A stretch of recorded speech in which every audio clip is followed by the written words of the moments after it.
আসসালামু আলাইকুম আমার প্রিয় বন্ধুরা, চলে এসেছি শিবগঞ্জ বাজারে। বাজারে এসে দেখছি এক বড় ভাই এখানে বসে আছে অনেকক্ষণ থেকে। তো আসলে কি সমস্যা বড় ভাইয়ের, আমরা বড় ভাইয়ের মুখে শুনি। আসসালামু আলাইকুম ভাইয়া, ওয়ালাইকুম সালাম ওয়া রাহমাতুল্লাহ। ভালো আছেন? আলহামদুলিল্লাহ। কি অবস্থা ভাই, আপনি এখানে বসে আছেন, কি সমস্যা?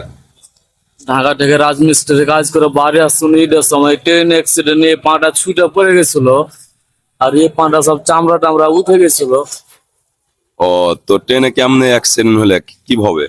উল্টে গেছিল। ট্রেন উল্টে গেছিল? আজ থেকে 10 বছর আগে।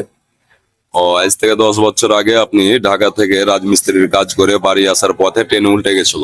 জি। ও, তো আপনার বাসা কোথায়? আগে বাড়ি মনোহরপুর, মনোকসার দিকে। মনোকষার দিকে? জি। ও, তো আপনার বয়স কত হবে ভাইজান? 25-26 হবে। 25-26, যাই হোক অল্প বয়স। তো আপনার ফ্যামিলিতে সদস্য কয়জন? 3 ভাই 3 বোন, আর মা বাপ আছে, একটা বেটি আছে, বাড়িয়ালি আছে। ও, বিয়ে শাদী করেছেন? তো আপনার সংসার কিভাবে চলে? এই চাই চলে। সংসার চালাইতে কষ্ট হয়ে যায়? জি, কষ্ট হয়। ও, তো যাই হোক, তো চিকিৎসা পানি করছিলেন তো নাকি? জি। তো চিকিৎসা পানি করে ডাক্তারে কি বলেছে? আমি এই পাটা ইনফেকশন হতে লেগেছে, ঘাটা ফুটতে লেগেছে, পাটা অপারেশন না করতে পারলে আমার এই পাটা কেটে ফেলতে হবে। ও, তো অপারেশন করতে কত টাকা লাগে? 50,000 টাকা লাগবে অপারেশন করতে। মানে অপারেশন করতে ডাক্তার বলেছে 50,000 টাকা লাগবে? জি। ও, তো এই তো দেখতে পাচ্ছেন আমার প্রান্তীয় বন্ধুরা, এক প্রতিবন্ধী ভাই আমার চেয়ে বয়সে ছোট, 25-26 বছর বয়স, আগে রাজমিস্ত্রির কাজ করত।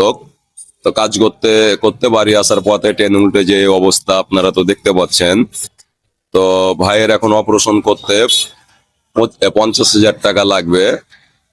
তো আপনারা তো সবই দেখতে পাচ্ছেন, তো আপনারা কেউ যদি 5-10 টাকা করে দিতে চান তো অবশ্যই ভাইকে দিতে পারেন। তো ভাইয়া, আপনি কি ফোন ব্যবহার করেন?